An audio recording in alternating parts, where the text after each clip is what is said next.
It was a cold December evening in Manhattan when Christopher Wright returned to his penthouse after a long day of meetings and court appearances. As one of New York's most successful corporate lawyers, his life was consumed by paperwork, high-profile clients, and the weight of always being one step ahead. The bustling city seemed distant from his quiet corner of the Upper East Side, where the streets were lined with luxury townhouses and the glow of holiday lights flickered in the windows. It should have been just another night, another moment of isolation after years of building his career at the expense of personal relationships. But that evening was different. The instant Christopher stepped out of his sleek black car, he noticed something unusual on the front steps of his townhouse. The doorman, usually swift in his duties, looked bewildered, hovering near the door. "Mr. Wright," the doorman called out, his voice carrying an unfamiliar tension. "There's something you need to see." Curious and slightly irritated, Christopher walked toward the entrance, his breath visible in the cold air. His eyes narrowed as he noticed a bundle on the doorstep, a large basket draped with a soft blanket. Instinctively, his heart quickened, an irrational fear washing over him as he stepped closer. "What is this?" Christopher muttered, crouching beside the basket. He pulled back the blanket, revealing what he least expected. 3 tiny faces staring back at him, squirming and cooing softly. Newborns. 3 of them. Christopher's mind raced. His pulse pounded in his ears as he looked from the infants to the doorman, his voice barely a whisper. "Who left them here?" "No one saw," the doorman stammered, clearly shaken. "I only found them a few minutes ago when I came out for a break. There's no note, no sign of who they belong to." Christopher stared at the babies, his mind struggling to process the scene in front of him. They looked so fragile, bundled up in the warmth of the blankets. Their tiny fingers grasped at nothing, their eyes barely open, unaware of the world they had just been abandoned in. Without another word, Christopher scooped up the basket, carrying it inside with a mix of disbelief and concern. The warmth of the house enveloped him, but his thoughts remained cold and fractured. He hadn't held a baby in years, hadn't even been close to the thought of children. His life had been about success, clients, and wealth, never about family. But now, 3 lives were placed in his hands, and he had no idea what to do. "Call the police," he instructed the doorman, his voice firmer now, though his mind was still clouded with questions. "We need to find out who these children belong to." The doorman nodded and quickly stepped away, leaving Christopher alone in the foyer with the basket of babies. As he looked at them, a sense of responsibility began to weigh heavily on him. Someone had left these children at his door for a reason, but why? And more importantly, why his door? His thoughts drifted back to Emma, the woman he had once loved deeply. She had vanished 10 years ago, leaving a gaping hole in his heart. He had tried everything to find her. Private investigators, calling mutual friends, scouring every place they had been together. But Emma was simply gone, without a trace. The mystery of her disappearance had haunted him for years, but eventually, he had forced himself to move on. Now, looking at these 3 innocent faces, he couldn't shake the creeping thought that this was somehow connected to her. The police arrived not long after, breaking the tense silence that had filled the house. Christopher watched as the officers examined the scene, asking routine questions he had no answers to. There was no note, no identifying marks, nothing that gave any hint as to where the babies had come from or who their parents were. "The hospital will run some checks," one of the officers explained. "We'll see if there's any record of newborns matching these descriptions." Christopher nodded, his eyes never leaving the infants. What happens to them now? The officer glanced at the babies before meeting Christopher's gaze. "Well, they'll be taken into care for now. It's the standard procedure until we can track down their parents or find a suitable foster home."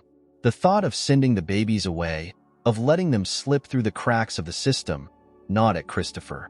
He had grown up in a stable, privileged household, but he knew too well the stories of children lost in the foster care maze, never finding a true home. His mind wrestled with the absurdity of the situation. He was not a father, nor had he ever imagined becoming one. But something deep inside him resisted the idea of letting these children go. "No," he said suddenly, his voice surprising even himself. They stay here. I'll look after them." The officer raised an eyebrow, clearly taken aback. "Mr. Wright, are you sure about that? It's a big responsibility, especially with 3 newborns. And we don't know how long." "I'm sure," Christopher interrupted, his voice steady, "at least until we find their parents." With that, the decision was made. As the officers left, Christopher stood alone in his vast, empty home, now suddenly filled with the soft cries of 3 tiny lives who had come to him by fate. He looked down at the babies, each one now sleeping peacefully in the makeshift cribs the officers had provided. His chest tightened as a strange but undeniable sense of purpose stirred within him. He didn't know why they had been left at his door, or who could have done it, but as he gazed at their sleeping faces, Christopher couldn't shake the feeling that this was only the beginning of something far greater than he could have ever imagined. The first night after the babies were left at his door was nothing short of chaotic. Christopher, a man used to courtroom battles and high-stakes negotiations, found himself in the most unfamiliar territory of his life. Changing diapers, mixing formula, and cradling 3 newborns through their relentless cries. He had barely slept. The hours blurred together as he stumbled through his townhouse, trying to keep the babies comfortable while simultaneously wrestling with the enormity of what had just happened. The next morning, as the sun rose over Manhattan, Christopher stood in the kitchen, staring at the small mountain of bottles scattered across the counter. He had never realized just how fragile life could be, or how utterly unprepared he was for the responsibilities of caring for not 1, but 3 infants. Yet, something inside him refused to give in to the overwhelming chaos. Despite the sleepless night, despite the noise, he felt an inexplicable attachment to the tiny beings now occupying his home. His phone buzzed on the counter. It was a message from one of his colleagues, a reminder about a meeting later that afternoon. He hesitated, his eyes flicking to the nearby crib where the babies lay, finally asleep. Work had always been his priority, his escape. But now, these children demanded something deeper, something he wasn't sure he had. Responsibility, care, love. He couldn't walk away from this, not after deciding to keep them under his roof. He ignored the message. Hours passed in a whirlwind of caretaking. By mid-afternoon, Christopher found himself sitting on the couch, a bottle in hand, feeding the smallest of the 3. She had soft curls of dark hair and the tiniest hands he'd ever seen. As he looked into her eyes, an unfamiliar warmth spread through his chest. He had never pictured himself as a father. His life had been tailored for success, not family. Relationships were fleeting, mere footnotes in his otherwise meticulously planned existence. But now, staring into the wide, innocent eyes of the little girl in his arms, Christopher couldn't deny the overwhelming instinct to protect them. They were his responsibility now, at least until he figured out the truth. The phone rang again, snapping him out of his thoughts. He shifted the baby carefully to her crib before answering. "Mr. Wright," came the voice of a woman on the other end. "It was social services. We've reviewed the situation regarding the infants left at your doorstep. I understand you've decided to temporarily take care of them, but we'll need to conduct home visits and a formal evaluation before anything is finalized." "Of course," Christopher replied, keeping his tone measured. "I have no intention of making this permanent without understanding where they came from." "Understood," the woman replied. "We'll need to establish if there's any family out there looking for them. In the meantime, we'll send over some resources to help with their care." After the call ended, Christopher felt the familiar weight of uncertainty pressing down on him. He had agreed to take the children in, but the questions that plagued him remained unanswered. Where had they come from? Why were they abandoned on his doorstep? And, most troubling of all, was there a connection to Emma? As the day wore on, Christopher found himself pacing the halls of his townhouse, the sounds of the babies filling the air. His thoughts kept drifting back to Emma, their last conversation before she disappeared, the way she had looked at him, full of love and fear. It had been almost a decade since he had last seen her, but the memories were as vivid as ever. He remembered her soft laughter, the way she would lean into him during cold winter nights, how she always made him feel like the center of her world. And then, one day, she was just gone.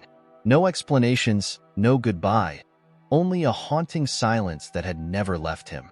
He had searched, he had tried everything, but Emma had vanished without a trace, leaving only questions behind. Suddenly, a cry from one of the cribs interrupted his thoughts.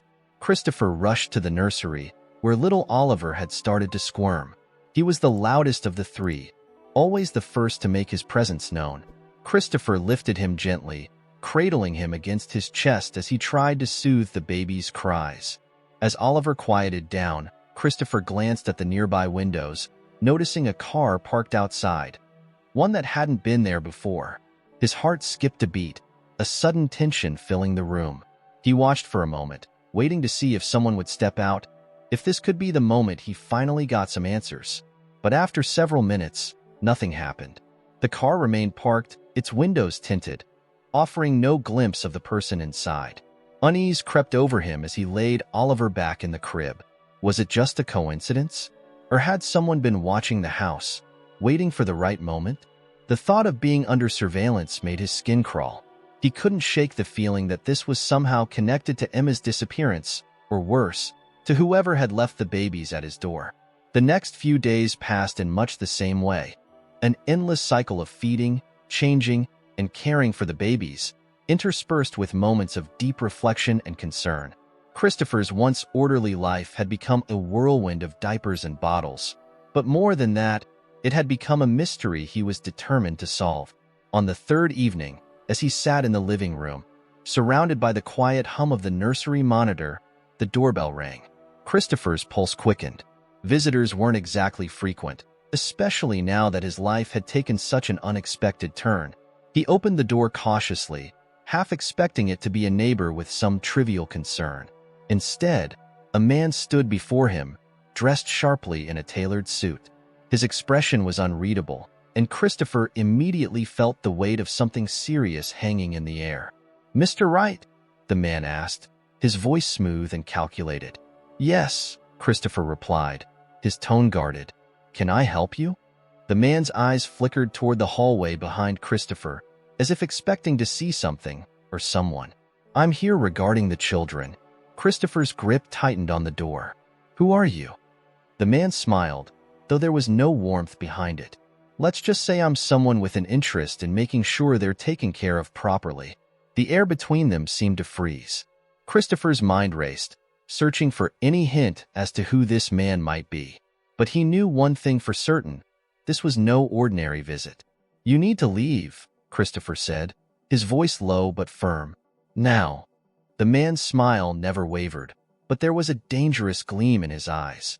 "I'm afraid it's not that simple, Mr. Wright. You see, those children, they belong to someone." Christopher's stomach tightened. He slammed the door shut without another word, his heart pounding in his chest. Whoever that man was, he had no intention of letting him near the children. But the encounter left him shaken. As he stood there, the weight of it all pressing down on him, he realized that this was far from over. The mystery of the babies, Emma's disappearance, and now this stranger. Everything was connected. He could feel it in his bones. But no matter how dangerous things got, he wasn't going to back down. Not now. Christopher slammed the door and leaned against it, his mind racing. The man's words echoed ominously in his head. Those children, they belonged to someone. Who? And why had they been left with him? He had no time to process the confrontation. The monitor in the living room buzzed to life with the sound of a baby stirring. His breath was heavy, his heart still pounding, but he had no choice but to push the fear aside. He needed to focus on the babies. With trembling hands, Christopher picked up Oliver from the crib, his small face scrunched in discomfort. The warmth of the child in his arms brought him back to reality. He wasn't just dealing with a legal mystery or a puzzle. These were real, vulnerable lives depending on him. The rest of the night passed in a haze, but the man's threat lingered. By morning, Christopher knew he had to act. There was more at stake than just the baby's well-being. There was a dangerous undercurrent to all of this, one he hadn't yet fully grasped. But his mind couldn't shake one recurring thought. Emma. He had been haunted by her disappearance for years, but now, with the babies in his life, her memory resurfaced with a strange new urgency. It was impossible not to think about her. The way she vanished, with no explanation, leaving nothing but a trail of questions and heartache behind. Had Emma known something all those years ago? Was it possible she had some connection to these children? Christopher had to find out. He made up his mind to dig deeper into her disappearance, something he hadn't done in years after countless failed attempts. As the babies napped that afternoon, Christopher sat in his study, staring at the file he had kept on Emma all these years. It was slim, too slim. Private investigators had followed every lead, every potential sighting, but they had come up empty. There had been no sign of her since the day she vanished. Still, one photo remained on his desk, a faded memory he couldn't let go of. It was of them together, taken on a weekend trip upstate. She was laughing, her eyes crinkling in the sun as they stood near the edge of a lake. Back then, everything had seemed so simple. They had been happy, he had been happy, but something had been lurking beneath the surface, something he hadn't seen until it was too late. Just as his thoughts began to spiral, his phone rang, startling him. It was a number he didn't recognize. Hesitant, Christopher picked up. "Mr. Wright?" a woman's voice asked, her tone professional but slightly hurried. "Yes, who is this?" he replied, his grip tightening on the phone. "This is Sarah Lane, from the Missing Persons Division. We're calling regarding Emma Hart." Christopher's heart skipped a beat. The mere mention of her name was like a jolt to his system. "Emma Hart?" he echoed, struggling to keep his voice steady. "I haven't heard from you in years. Why now?" "We've had some developments," Sarah said carefully. "There's been movement in the case." "What kind of movement?" Christopher pressed, sitting up straighter. "It's sensitive. We prefer to speak with you in person." "Sensitive?" Christopher repeated, his frustration mounting. "I've been waiting for answers for nearly a decade. Now you suddenly have news, and I'm supposed to wait longer?" "I understand," Sarah said, her voice softening, "but this is complex. We believe it might be tied to a larger investigation." Christopher's blood ran cold. Larger investigation? Could this be related to the man at his door? Or the mysterious arrival of the babies? His mind raced with possibilities, none of them comforting. "Fine," he said finally. "Tell me where and when." Sarah gave him the details for a meeting the following day, and as the call ended, Christopher felt the weight of it all pressing down on him. He had lived with Emma's disappearance for so long that it had become part of him, a scar he had learned to ignore. But now, it was being ripped open again. The rest of the day was a blur of tense anticipation. Christopher went through the motions of caring for the children, but his mind was elsewhere. He replayed every conversation, every moment he had shared with Emma, searching for some missed detail, something that could explain why she had disappeared and why these children, his children, had appeared out of nowhere. That night, after the babies had finally settled down, Christopher sat by the window, watching the city's lights flicker far below. He couldn't sleep. His thoughts were consumed by the possibilities, by Emma. Could she really be alive? Had she been involved in something dangerous all those years ago? Something she had hidden from him? And more disturbingly, were these babies connected to her disappearance? The next morning, Christopher arrived at the address Sarah had given him. It was a nondescript government building, the kind of place most people wouldn't look twice at. He entered, trying to keep his nerves in check as he was escorted to a small conference room. Sarah Lane, a woman in her early 40s with sharp eyes and an air of authority, stood to greet him. "Thank you for coming," she said, gesturing for him to sit. Christopher sat across from her, his fingers drumming anxiously on the table. "What is this about?" he asked, his voice tight. Sarah slid a folder across the table. "We've recently uncovered information that suggests Emma Hart may still be alive." Christopher's breath caught. For years, he had dreamed of hearing those words, but now that they were spoken aloud, they didn't bring the relief he had imagined. Instead, they filled him with a sense of dread. "And?" he asked, afraid of what was coming next. "And we believe she was involved in something dangerous," Sarah continued. "There were financial transactions, offshore accounts, things that point to her being caught up in a conspiracy much larger than we initially thought." Christopher shook his head in disbelief. Emma wasn't like that. She wasn't involved in anything illegal. "We didn't think so either," Sarah said, but the evidence we've found suggests otherwise. And Mr. Wright? Christopher looked up, his heart in his throat. We believe the children might be part of this. Her words hit him like a punch to the gut. The children? His children? What are you saying? He demanded, his voice louder now. That she abandoned them because of some conspiracy? We don't know the full story yet, Sarah admitted, her gaze unwavering. But what we do know is that people have been looking for those children. Dangerous people. Christopher stood abruptly, his mind spinning. This is insane. Emma would never leave her children in danger.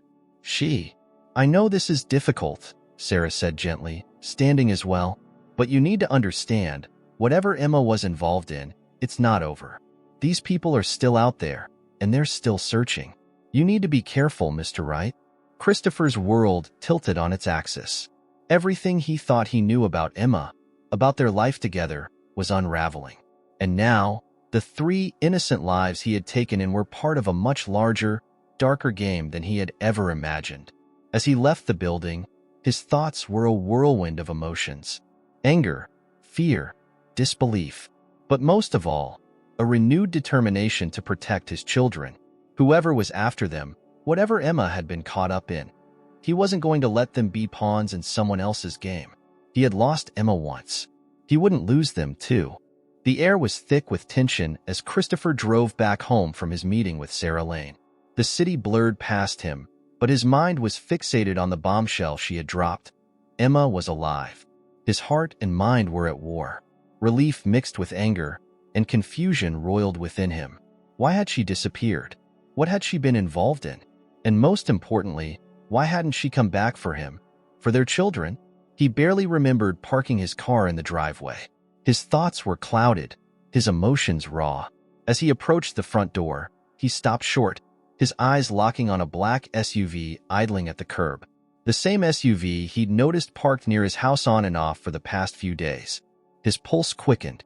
He knew it was connected to everything that had happened. Christopher clenched his fists, ready to confront whoever was inside. But before he could make a move, the back door of the SUV swung open. For a split second, time seemed to freeze. A figure emerged, shrouded in shadows, and then stepped into the sunlight. His heart stopped. It was Emma. She looked different, worn down by the years, but there was no mistaking those eyes. Her gaze met his, and in that moment, it was as if the world fell away. Everything, the pain, the unanswered questions, the anger, faded into the background. All that mattered was that she was here, standing in front of him, after so many years of silence and uncertainty. Emma, he breathed, his voice barely a whisper. Christopher, she replied, her voice trembling. She took a tentative step forward, her eyes welling up. I'm so sorry. I never meant to leave like that. Never meant to leave? He repeated, the shock giving way to a wave of anger. You vanished without a trace. Do you have any idea what that did to me? What I went through? Emma flinched as if struck. Tears spilled down her cheeks. I know, she whispered, and I'm sorry. I didn't have a choice. Christopher shook his head, unable to believe what he was hearing. Didn't have a choice? You left me. And now, his voice broke as he struggled to keep his composure. Now I have 3 children in my house who were abandoned on my doorstep. Our children. Emma's face crumpled. I know, she sobbed. I know they're ours. I thought they were safe. I thought. You thought they were safe? He interrupted, his voice rising. Emma, I've been raising them without knowing where they came from, without knowing if they'd be taken away at any moment. And now I find out you've been alive this whole time? It wasn't supposed to be like this, Emma pleaded, her voice desperate. I was trying to protect them, to protect you. From what? Christopher demanded, stepping closer, his heart pounding. From what, Emma? Emma glanced around nervously, her eyes darting to the SUV behind her. There are people after us, Christopher. Dangerous people. I didn't want you involved. I didn't want to put you at risk. Christopher stared at her, his mind struggling to keep up. It felt like he was being thrown into a movie plot, not his own life. You're not making any sense. What people? What happened to you?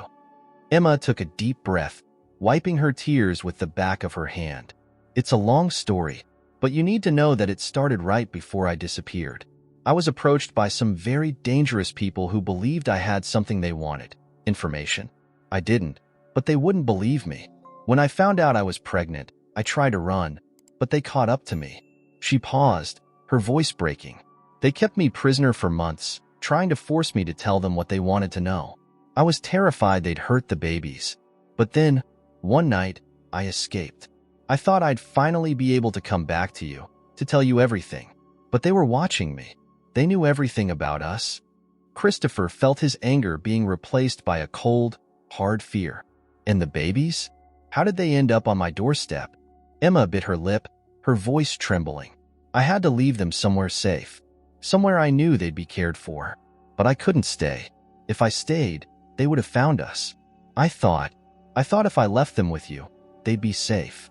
I planned to come back when it was over, when I could finally protect them." Christopher's heart broke at the raw pain in her voice. He wanted to reach out, to comfort her, but he was still so angry, so confused. "You should have trusted me," he said quietly. "You should have let me help you." "I know," she whispered, "but I was scared. I was so scared of losing you all." He took a deep breath, trying to process everything she had said. "And now? Why are you here now?" Emma took another step forward, her eyes pleading. "Because they're still looking for us. I found out they know about the children. That's why I had to come back. We have to get out of here, Christopher. We have to leave, or they'll take them." Christopher felt a surge of protectiveness flare up inside him. "No," he said firmly. "We're not running. I'm not running. These children have already been through enough. I'm going to fight for them." "But you don't understand," Emma began, her voice rising in panic. "No, you don't understand," Christopher cut her off. "I'm not going to let them grow up afraid. I'm not going to let them be taken. We'll figure this out, but I'm not abandoning everything." Emma looked at him, her eyes wide with fear and desperation. "You can't fight these people, Christopher. They're powerful. They have resources. They'll do anything to get what they want." "Then we'll find out what they want," he said resolutely, "and we'll stop them." For a moment, they just stood there, staring at each other. It was as if the years apart had dissolved, leaving them right back where they had started. Two people who loved each other but were caught in a storm they couldn't control. Then, slowly, Emma nodded. "Okay," she whispered. "Okay, but we have to be careful. We have to be smart about this." "We will be," Christopher promised, his voice steady. "We'll figure this out together." For the first time in what felt like forever, he saw a flicker of hope in her eyes. But even as they made this silent pact, Christopher knew that this was just the beginning. There was so much more they didn't know. About the people chasing them, about the danger they were in.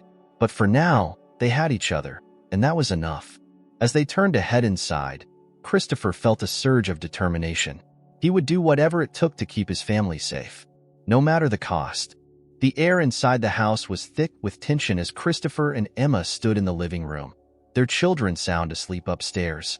It had been years since they had been this close, and yet the distance between them felt insurmountable.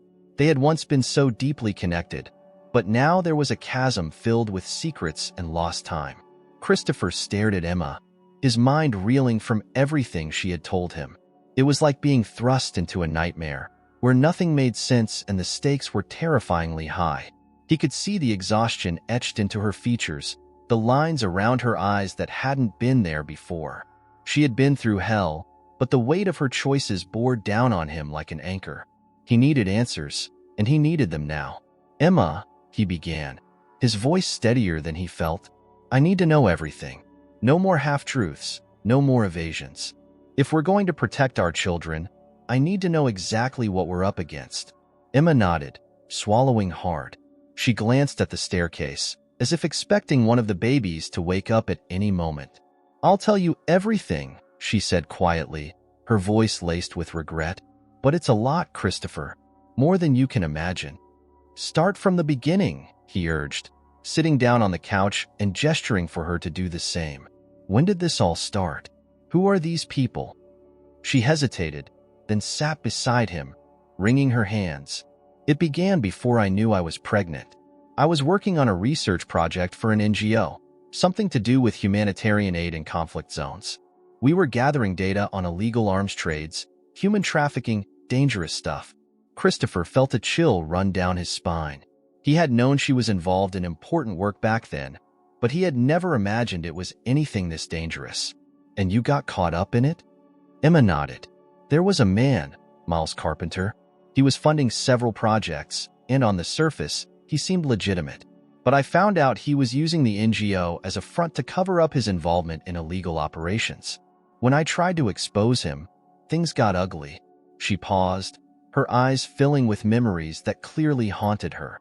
They came for me. They threatened me. And when they found out I was pregnant, they used it against me. They told me if I didn't cooperate, they'd make sure my children were never born. Christopher clenched his fists, anger boiling inside him. And you thought the only way to protect them was to leave me? To disappear? Tears spilled over as she nodded. I thought if I stayed, you'd all be in danger. They were watching us, Christopher. They knew everything. Where we lived, where you worked. I couldn't risk it. Then why not tell me? He demanded, his voice breaking. Why not let me help you? Because I didn't want you involved in this, she cried. I thought if I stayed away, they'd leave you alone. But then I realized I couldn't protect the children forever. I had to disappear completely, or they would have found me and them. So you left the babies at my door, he said, his voice softening. You thought they'd be safer with me. Yes, she whispered, wiping her tears. But I didn't think they'd keep looking. I didn't realize how deep this went. It wasn't just about me exposing them.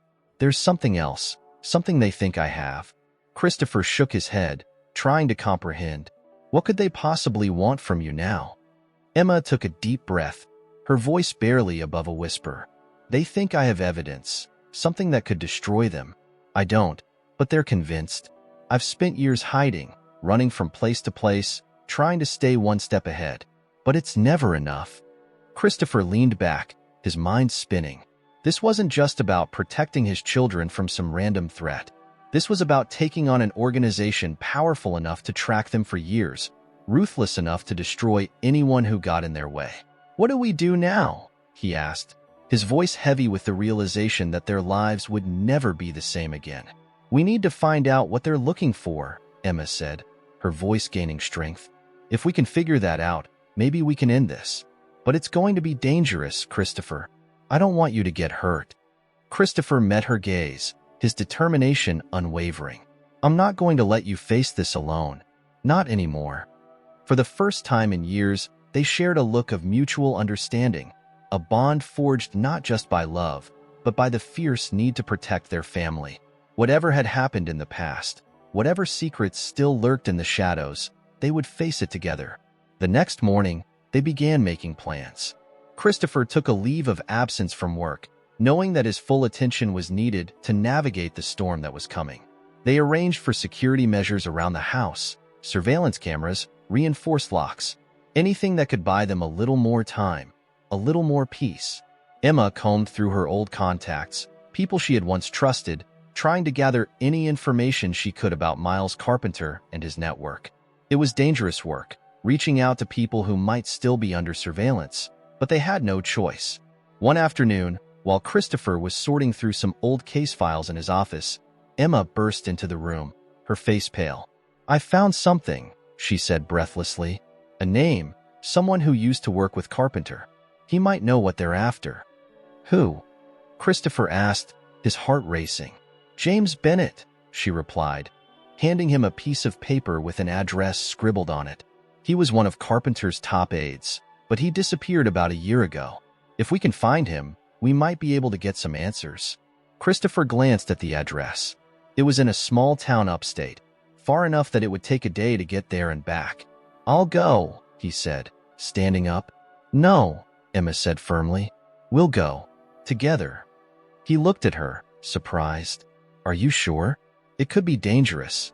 I know, she said, her voice steady. But I can't let you do this alone. I need to face this too. Christopher nodded, his heart swelling with a mixture of fear and admiration. This was the Emma he remembered. The brave, determined woman who never backed down from a fight. And now, they were in this together. The drive to the address was tense, the silence between them filled with unspoken fears. As they pulled up to the small, run-down house, Christopher felt his stomach twist with apprehension. There was something off about the place, something that made his skin crawl. "Are you sure about this?" he asked, glancing at Emma. She nodded, her eyes locked on the house. "We need to know." They stepped out of the car and approached the door, their footsteps crunching on the gravel. Christopher knocked, his heart pounding in his chest. For a long moment, there was no response. Then, the door creaked open a crack, and a gaunt, middle-aged man peered out, his eyes darting nervously between them. "James Bennett?" Christopher asked. The man flinched, his gaze shifting to Emma. Recognition flickered in his eyes, followed by fear. No, you need to leave. Now." "Please," Emma pleaded. "We just need to talk. We're trying to stop them." James shook his head frantically. "You don't understand. If they find out I talked to you—" "They won't," Christopher assured him, stepping closer. "We're not here to expose you. We're trying to protect our children."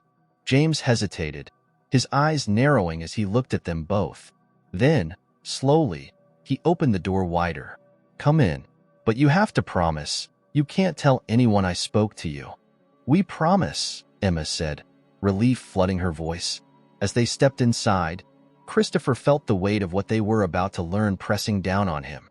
Whatever James Bennett had to say, it would change everything.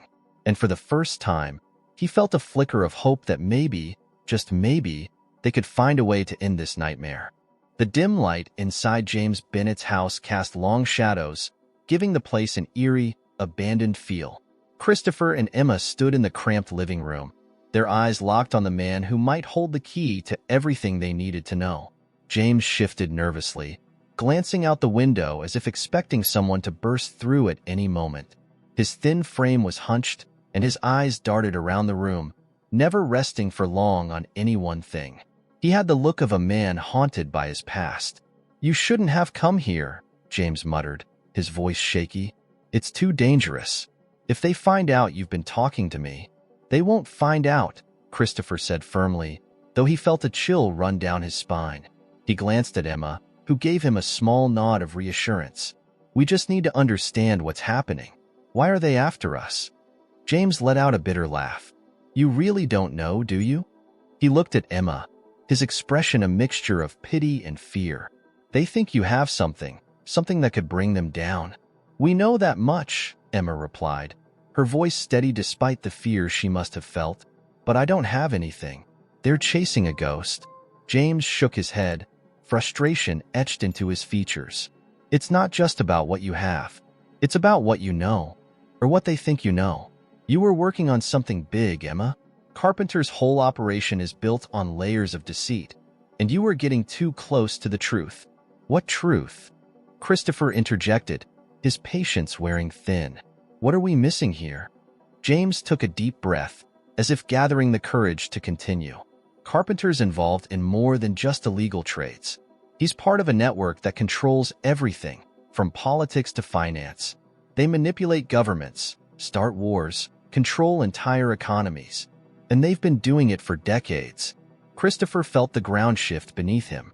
This was bigger than he had imagined. "And they think Emma has evidence of this?" "They think she knows where the evidence is," James corrected. "There's a ledger, a record of every transaction, every deal they've made. If it got out, it would destroy them. They've been hunting for it ever since they realized it was missing." "And they think I have it?" Emma asked, incredulous. "Why?" "Because the person who took it was close to you," James said quietly. "His name was Daniel Reed." Emma froze, her eyes widening in shock. "Daniel? He was?" "Your research partner," James finished. "And from what I've heard, your friend. Maybe more than that." Christopher's jaw tightened, a surge of jealousy and confusion flaring up inside him. He turned to Emma, his voice low. "Who was he, Emma?" She hesitated, her eyes downcast. "He was just a colleague. We worked together on the NGO projects. But I didn't know he was involved in any of this." James nodded. He kept it hidden from everyone. He was playing a dangerous game, trying to expose Carpenter while pretending to be part of his network. But he got caught. They killed him, and that's when they came after you. Emma's face went pale. Christopher could see the guilt and horror in her eyes, and he felt his anger dissipate, replaced by a cold dread. So, you think they believe Emma has the ledger because of her connection to Daniel? Yes, James said simply. And as long as they think that, they won't stop until they find it, or until they're sure she doesn't have it. Christopher felt a surge of protectiveness rise up inside him. And what about the children? Why do they care about them? James glanced at Emma again, his expression pained. Because they think the ledger might have been passed on to them, hidden somehow. They believe that if they get their hands on the kids, they can use them to get to you.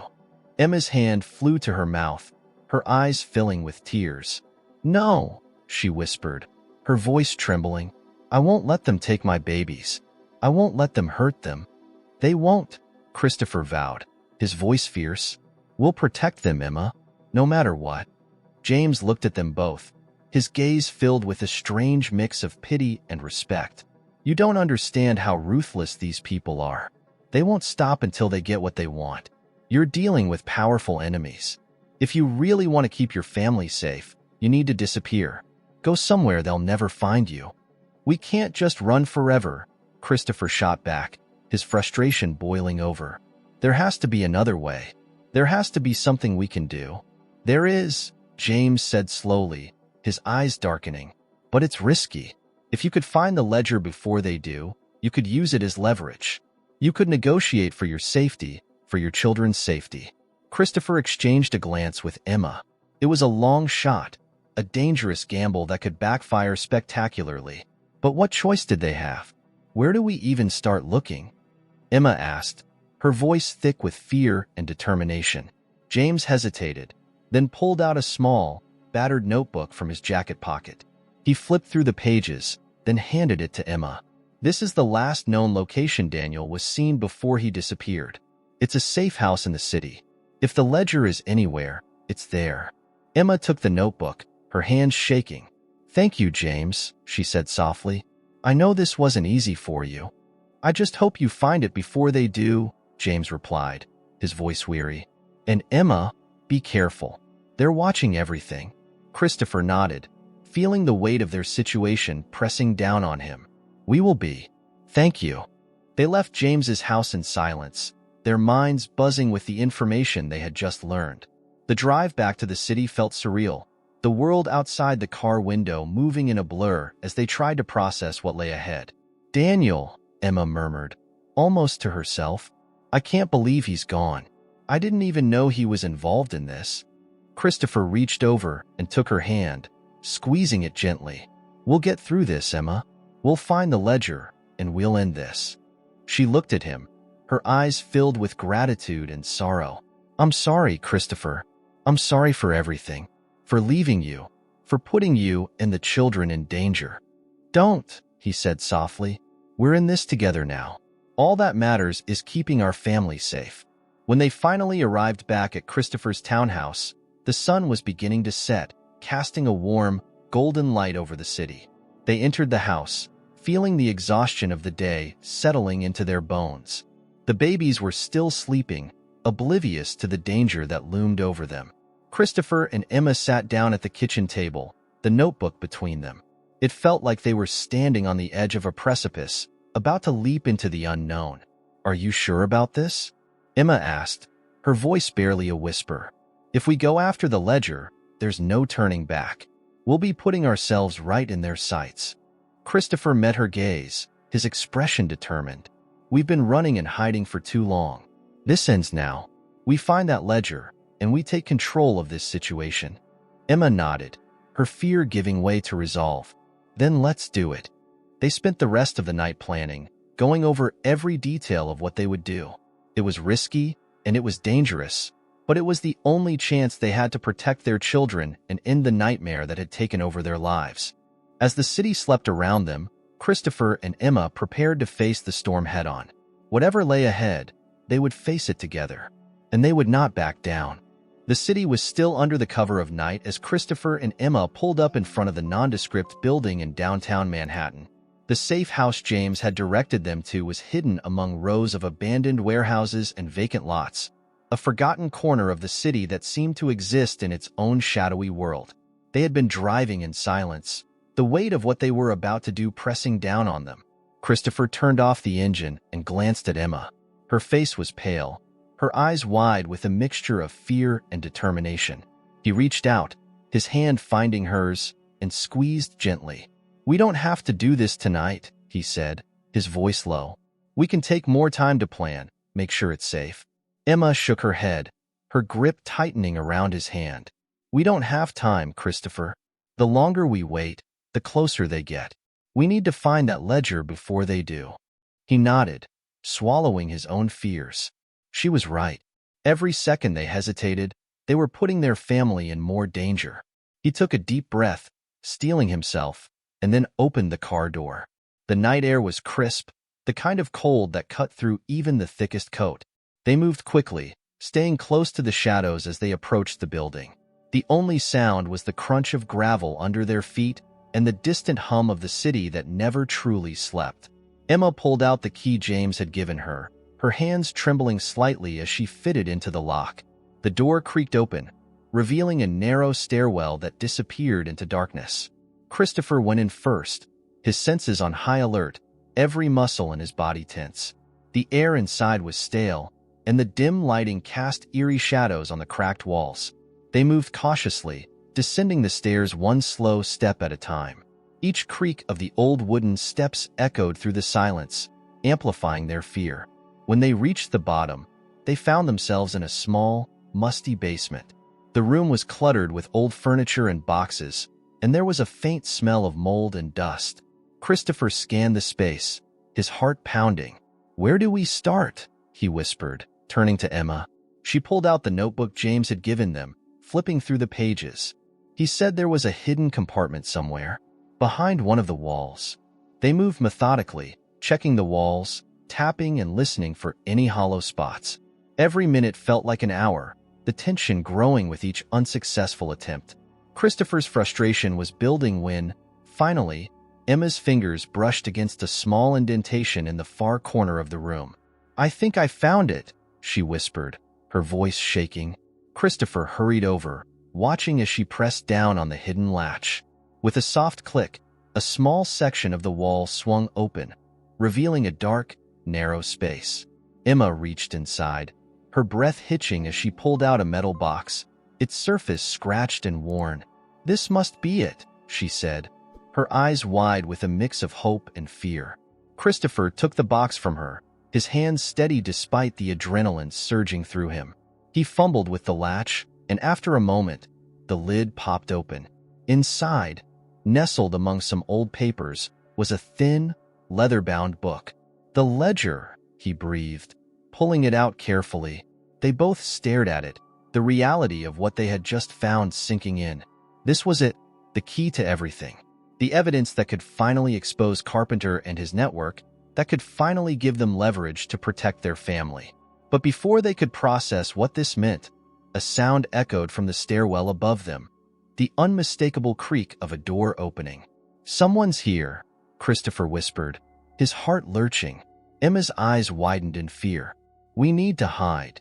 They scrambled, shoving the box back into the compartment and closing the wall just as the sound of footsteps echoed down the stairs. Christopher grabbed Emma's hand, pulling her behind a stack of old crates. They crouched there, trying to steady their breathing as the footsteps grew closer. Two men appeared at the bottom of the stairs, their shadows long and menacing in the dim light. They moved slowly, methodically, scanning the room. One of them pulled out a flashlight, the beam sweeping across the dusty floor and over the walls. Christopher's mind raced. If they found the ledger, everything would be lost. He glanced at Emma, her face pale and tense, and he felt a surge of protective instinct. He had to get them out of here. The men started moving towards the corner where they were hiding, the flashlight beam bouncing erratically. Christopher held his breath, his muscles coiled, ready to spring into action. Just as one of the men reached out to move the crates, a loud crash echoed from upstairs, followed by a voice shouting angrily. The men froze, their heads snapping towards the stairwell. They exchanged a look, then turned and rushed back up the stairs, their footsteps fading quickly. Christopher let out a long, shaky breath, his body trembling with relief. He turned to Emma, who was clutching his arm, her eyes wide with fear and shock. "Are you okay?" he whispered, his voice barely audible. She nodded, her breath coming in short, sharp gasps. "We need to get out of here. Now." They waited a moment longer, listening to the sounds above. When they were sure the men were gone, they moved quickly, slipping back up the stairs and out of the building.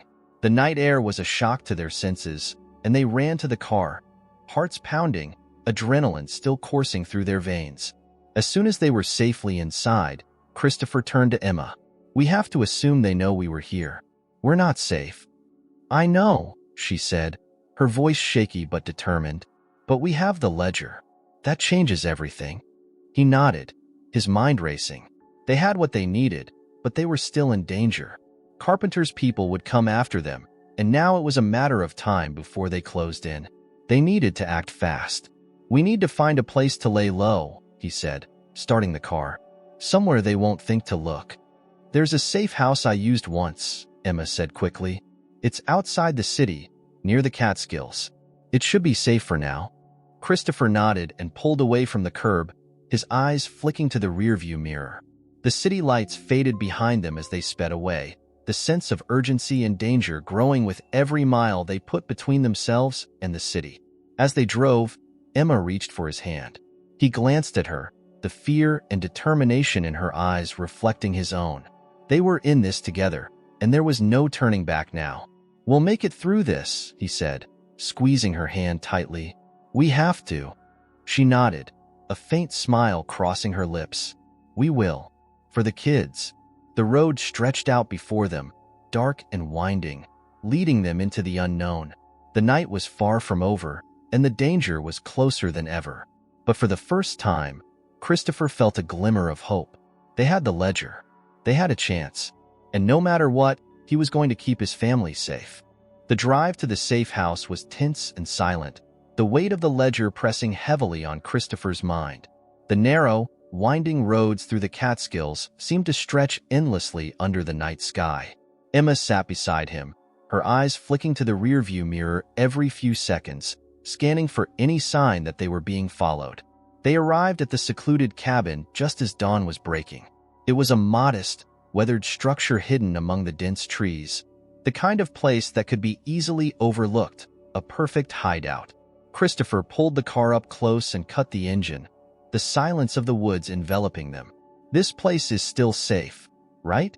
he asked, his voice hushed, as if afraid to disturb the fragile peace around them. "It should be," Emma replied, glancing around. "I haven't been here in years, but no one else knows about it. We should have some time." They stepped out of the car, the crisp morning air biting at their skin. Christopher retrieved the ledger from the back seat, its weight feeling almost oppressive in his hands. This small book held the power to change everything, but it also made them targets. They were carrying the key to a dangerous game, and their enemies would stop at nothing to take it from them. Emma unlocked the cabin door, and they stepped inside. The air was cool and still, the smell of aged wood and dust lingering. It was a simple, rustic space, barely more than a living room and a kitchen, with 2 small bedrooms off to the side. Christopher set the ledger on the old wooden table in the center of the room, his eyes never leaving it. "We need to go through this, page by page," he said, his voice tense. "We have to know what we're dealing with." Emma nodded, pulling up a chair beside him. "Let's do it." They spent the next few hours poring over the ledger, the sunlight slowly filtering through the small windows as the day wore on. Each page was filled with meticulously recorded transactions, names, dates, sums of money that made Christopher's head spin. It was a detailed record of every illicit deal Carpenter and his network had made over the past decade. "This is unbelievable," Christopher muttered, his eyes scanning the columns of figures. "It's all here. Arms deals, money laundering, political bribes. This could take down half the people in Washington." "But there's more," Emma said, her finger tracing a line on one of the pages. Look at this. She pointed to a series of initials and coded numbers. These are off-the-books accounts, black sites. And look at this one. Christopher leaned closer, his heart pounding as he recognized the address listed beside the code. It was his father's estate, the house where he had grown up, where his father had died years ago under mysterious circumstances. "This can't be right," he whispered, shaking his head. "My father, he was a businessman. He had nothing to do with any of this." Emma's eyes were filled with sympathy. "Christopher, you know as well as I do that carpenter's reach goes deep. Maybe your father was involved without you knowing, or maybe he found out something he shouldn't have." Christopher's mind reeled. He had idolized his father growing up, believing him to be a pillar of integrity and success. But after his death, there had been whispers, rumors that he had been involved in shady deals, that his business empire had darker roots. Christopher had never believed it, but now, faced with this evidence, he felt his world shifting beneath him.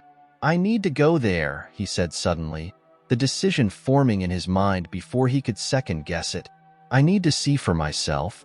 Emma's hand gripped his arm, her eyes wide with concern. "Christopher, no. It's too dangerous.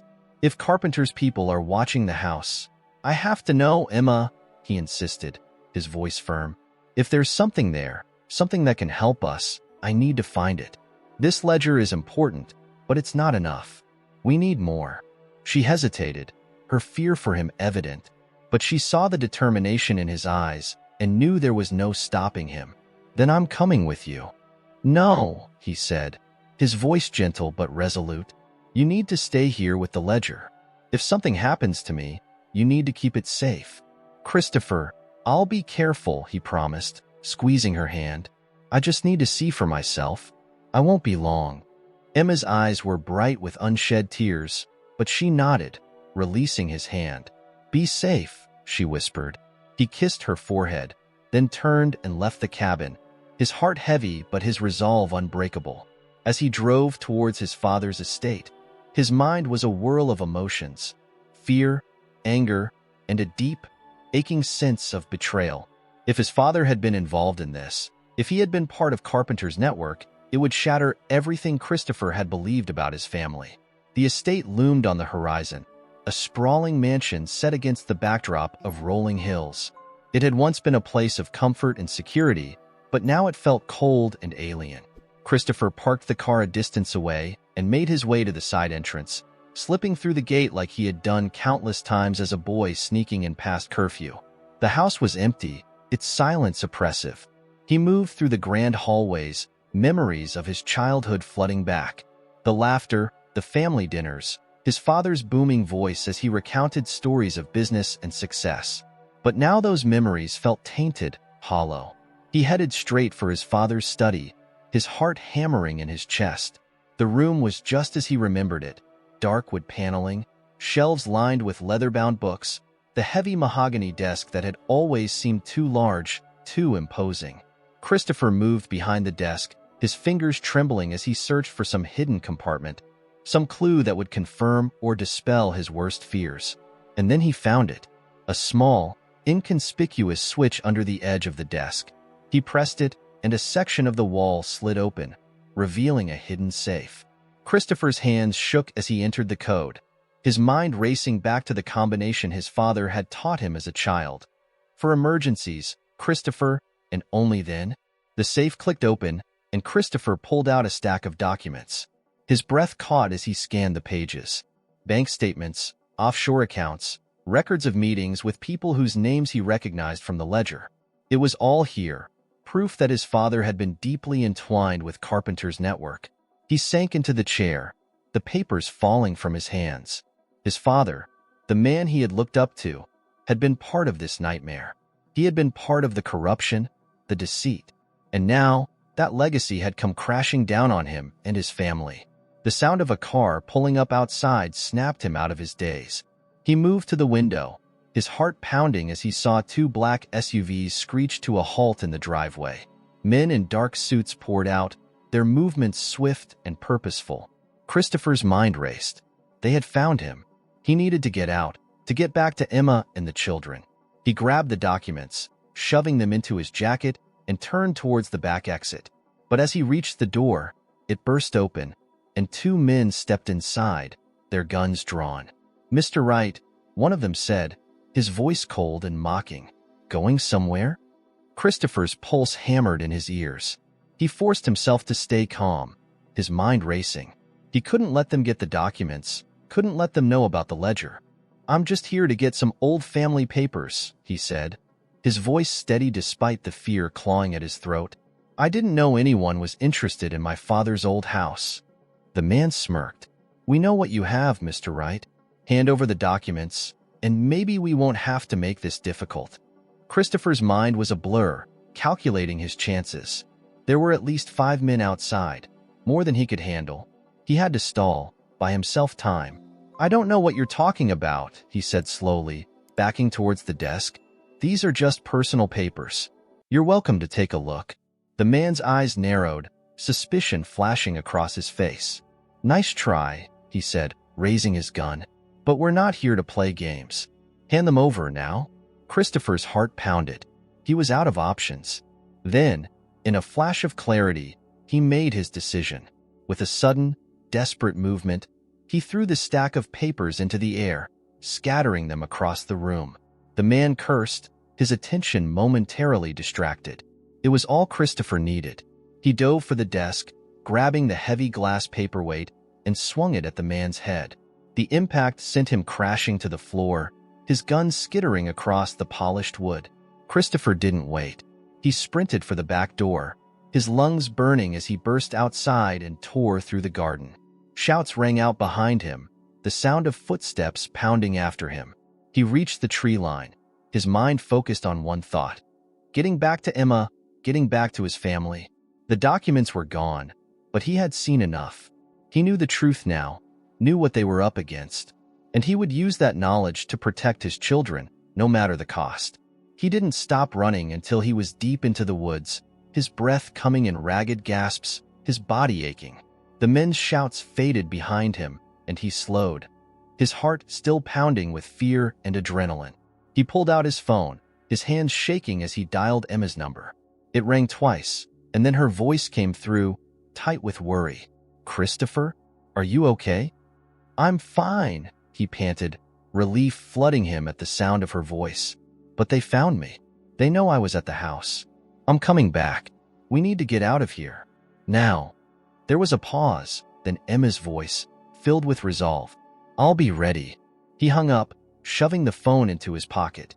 He turned, his eyes scanning the dark trees around him. He knew they would keep coming, that this was far from over. But now, he had something they didn't: knowledge and the determination to use it. As he made his way back through the woods, he felt a grim sense of purpose settle over him. He was done running, done hiding. He would protect his family, no matter what. And if Carpenter and his men wanted a fight, they were about to get one. The sun was setting by the time Christopher reached the cabin.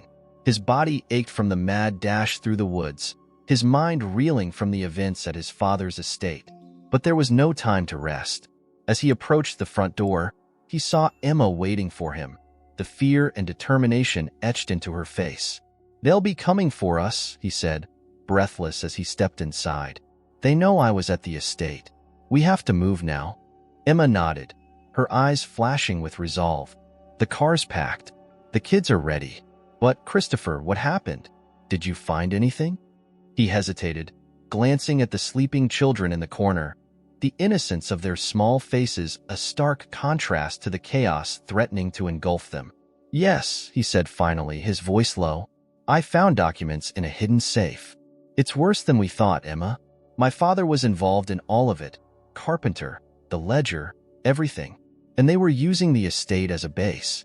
They're on to us now." Emma's face paled, but she didn't flinch. She stepped closer, her hand on his arm. "Then we'll use that against them. We'll find a way to make it right. But first, we need to get somewhere safe." Christopher nodded, his mind racing. "We need to get to a place where we can make contact with someone outside their reach. We can use the information we have to negotiate, but we have to be smart." They moved quickly, gathering the last few essentials and double-checking that everything was packed. Christopher scooped up Oliver, who stirred and blinked sleepily, while Emma lifted Grace and balanced her on her hip. Little Oliver reached out and patted Christopher's cheek, his small hand warm and comforting. "It's going to be okay, buddy," Christopher whispered, his heart aching with the weight of what lay ahead. "We're going to keep you safe." They bundled the children into the car, strapping them securely into their seats. As Emma settled into the passenger seat, Christopher glanced around the clearing one last time. The woods were quiet, the shadows deepening as night fell, but he knew better than to trust that silence. As they pulled out onto the narrow road, Emma reached over and squeezed his hand. "Where are we going?" "There's a place I know," Christopher said, his mind running through their options. "A small town a few hours from here. We can lay low there, get in touch with someone I trust, but we need to stay off the main roads. If they're tracking us, we'll be careful," Emma interrupted, her voice steady. "We've come this far, Christopher. We can't give up now." He nodded, his eyes flicking to the rearview mirror. Every passing car, every shadow in the road seemed like a potential threat. He kept his foot steady on the gas, his heart pounding as they navigated the winding roads through the mountains. For the first hour, the drive was tense but uneventful. The children dozed in their seats, oblivious to the danger surrounding them. Christopher and Emma barely spoke, the silence between them heavy with unspoken fears. The road stretched out before them, a dark ribbon winding through the forest. But as they rounded a sharp curve, Christopher's heart lurched. Headlights appeared in the rearview mirror, a pair of them, gaining on them fast. "Emma," he said, his voice tight, "we've got company." Emma turned, her face going pale as she saw the vehicles closing in. "Do you think it's them?" "Who else would it be?" he muttered, his grip tightening on the steering wheel. "Hold on." He pressed down on the accelerator, the car surging forward as the trees blurred past them. The headlights behind them grew brighter, closer, until Christopher could make out the dark shapes of two SUVs. His pulse thundered in his ears. They were being hunted. "Christopher, they're getting closer." Emma's voice was sharp with fear. He glanced at her, then at the sleeping children in the back. He couldn't let them be caught. He had to protect them. His mind raced, searching for a way out, some kind of plan. "There's a side road up ahead," he said, his voice steady despite the panic clawing at his insides. "We're going to have to take it and hope we lose them in the forest." Emma nodded, bracing herself. "Just do it." Christopher's eyes locked on the narrow turnoff coming up fast. He slowed just enough to make the sharp turn, the car skidding slightly on the gravel as they veered off the main road and plunged into the dense woods. The trees loomed close, the branches scraping against the sides of the car as they barreled down the rough track. The SUVs followed, their headlights bouncing and weaving through the trees. Christopher's heart pounded as he navigated the treacherous terrain, trying to keep control as the car jolted and swerved. "We're not going to lose them like this," he muttered, his mind racing. He spotted a narrow trail branching off to the left, almost hidden by the undergrowth. "Hold on." He wrenched the wheel, turning sharply onto the trail. The car bumped and jolted as they tore through the narrow passage, branches clawing at the windows. The headlights of their pursuers wavered, then disappeared behind a thick stand of trees. Did we lose them? Emma's voice was tight with hope and fear. "Maybe," Christopher said, his eyes darting between the trail ahead and the rearview mirror. "But I don't want to take any chances." He pushed on, the trail winding deeper into the woods. The road was barely visible now, more of a suggestion than an actual path. They slowed, the car crawling over rocks and roots, the forest closing in around them. After what felt like an eternity, they emerged into a small clearing. Christopher stopped the car, cutting the engine. The sudden silence was deafening. The only sound the ragged breaths of their children, still asleep in the back. "Now what?" Emma whispered, her eyes wide and frightened. "We wait," Christopher said, his voice grim. "Just for a little while, until we're sure they're gone. Then we'll move again." They sat in the dark, their nerves stretched taut, listening for any sound of pursuit. Minutes ticked by, each one an agonizing eternity. Christopher strained his ears, his eyes scanning the darkness beyond the clearing. And then, faint but unmistakable, they heard it, the low growl of engines, creeping closer. "They're still looking for us," Emma whispered, panic lacing her voice. "We can't stay here." "I know," Christopher said, his mind racing. "We need to get out of the car. If they find it, they'll know we're nearby." They moved quickly, unbuckling the children and wrapping them in blankets to keep them warm. Oliver whimpered, his eyes opening sleepily, but Christopher hushed him softly, holding him close as they slipped out of the car and into the thick underbrush. "Over here," Christopher whispered, leading Emma and the children to a dense cluster of trees. They crouched down, huddling together as the sound of engines grew louder, closer. Christopher's heart pounded as the beams of headlights swept across the clearing, illuminating the car they had abandoned. He held his breath, willing himself to stay still as the SUVs rolled into the clearing. The men inside got out, their flashlights cutting through the darkness as they approached the car. Christopher watched, every muscle tensed, ready to spring into action if they were discovered. "They've abandoned the car," one of the men said, his voice carrying through the still night air. "Spread out. They can't have gone far." Christopher's mind raced.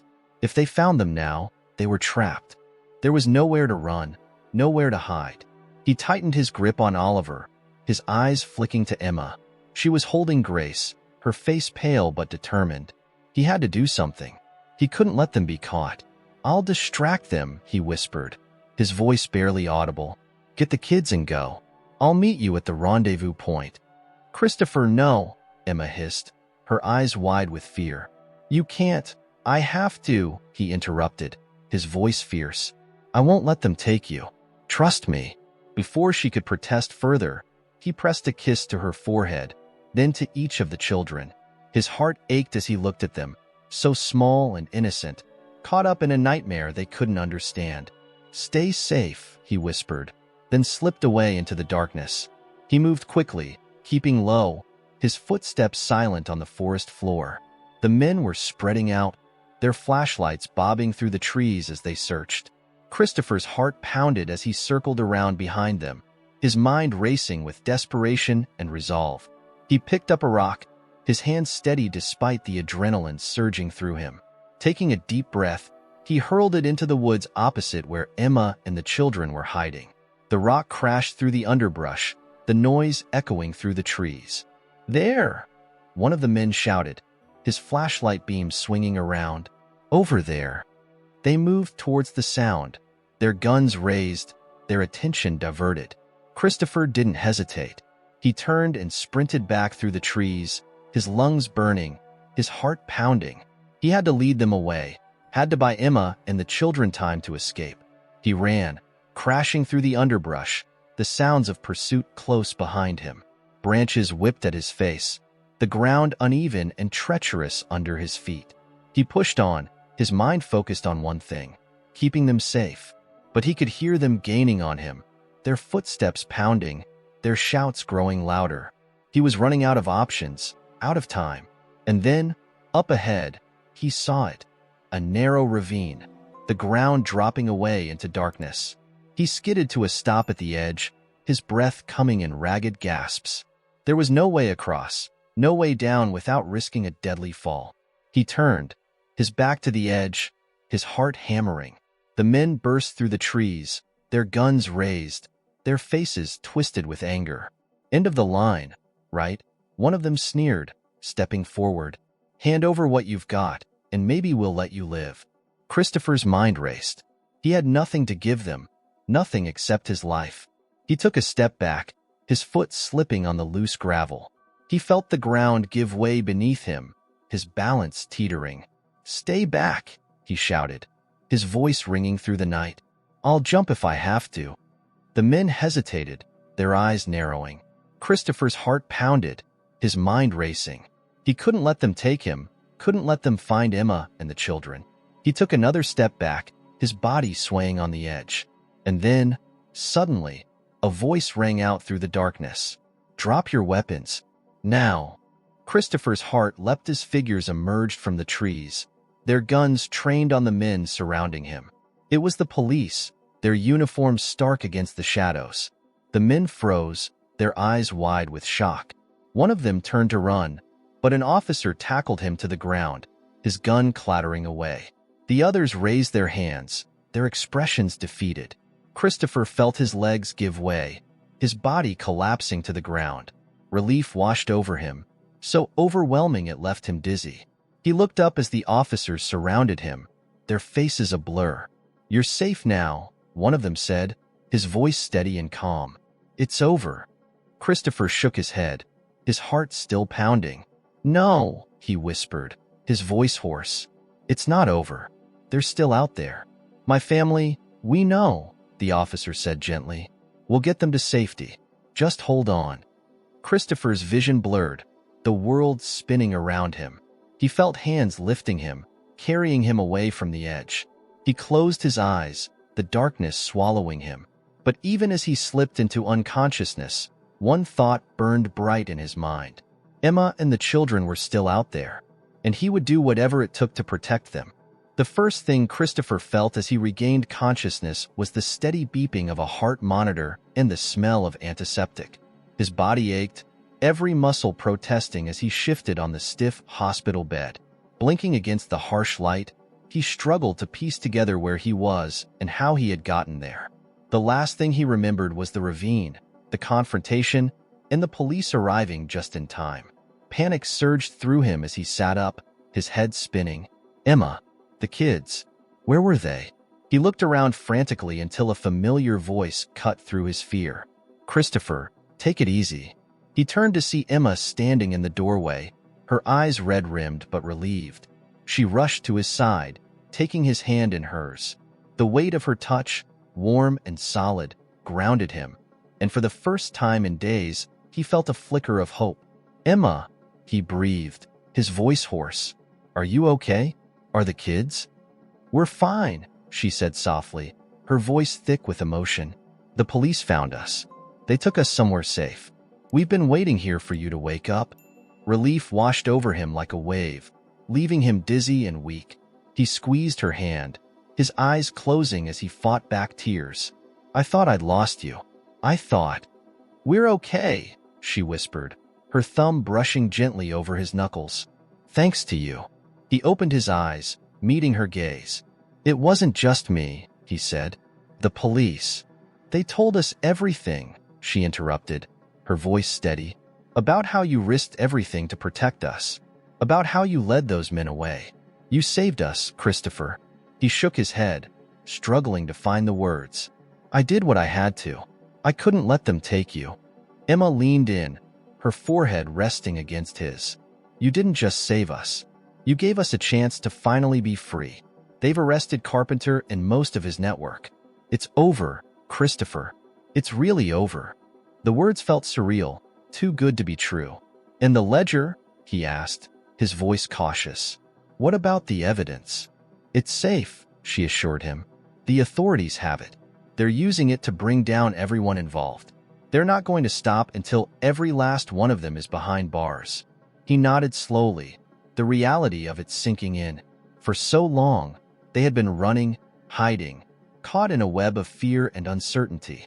But now, for the first time, there was a light at the end of the tunnel. "And the kids?" he asked, his voice trembling. "Are they okay?" "They're perfect," she said, her smile soft and radiant. "They've been asking for you. I told them you were a hero." His heart swelled with love and gratitude. "I'm no hero, Emma. I'm just glad we're all okay." "You are to me," she whispered, her eyes shining with unshed tears. "To us."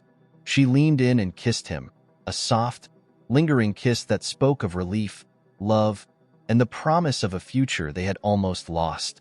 When they finally pulled apart, Christopher felt a weight lifting from his shoulders, a sense of peace he hadn't known in years.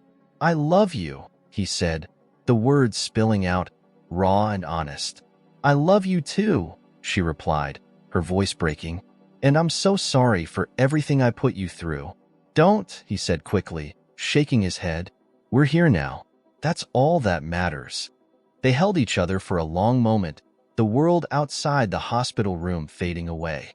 Finally, Emma pulled back, a mischievous smile tugging at her lips. "There's someone here who's been dying to see you," she said, her eyes sparkling. She turned and gestured towards the door, and a nurse entered, pushing a small cart with 3 familiar faces peeking out from behind a sea of blankets. "Daddy!" Oliver's voice was loud and clear, his little arms reaching out towards Christopher. Christopher's heart felt like it might burst. He reached out, his hands shaking as he took Oliver in his arms, pulling him close. Grace and the other Oliver followed, all 3 of them squirming and giggling as they piled onto the bed, their tiny hands grabbing at his shirt, his hair, anything they could reach. "Hey, little ones," he murmured, his voice choked with emotion. "I missed you so much." They babbled happily, their innocent joy a balm to his battered soul. He held them close, breathing in their warmth, their sweet, familiar scent. For so long, he had feared he would never get to do this again, that they would be taken from him. But now, here they were, safe and sound. He looked up at Emma, who was watching them with tears streaming down her cheeks, her smile radiant. "We're a family," she said softly. "Finally." Christopher nodded, his throat tight. "Yeah, we are." They sat there, the 5 of them, wrapped in a cocoon of love and relief. The world outside was still chaotic, still uncertain, but here, in this small hospital room, they had found something unbreakable: hope. As they laughed and played, Christopher felt the darkness that had shadowed them for so long lifting, replaced by something bright and new. They had faced the worst and come through it, stronger and more united than ever. And as he looked at his family, Emma's eyes shining with love, the children's laughter filling the room, he knew that whatever came next, they would face it together. The past was behind them, and the future, whatever it held, was theirs to build. Together.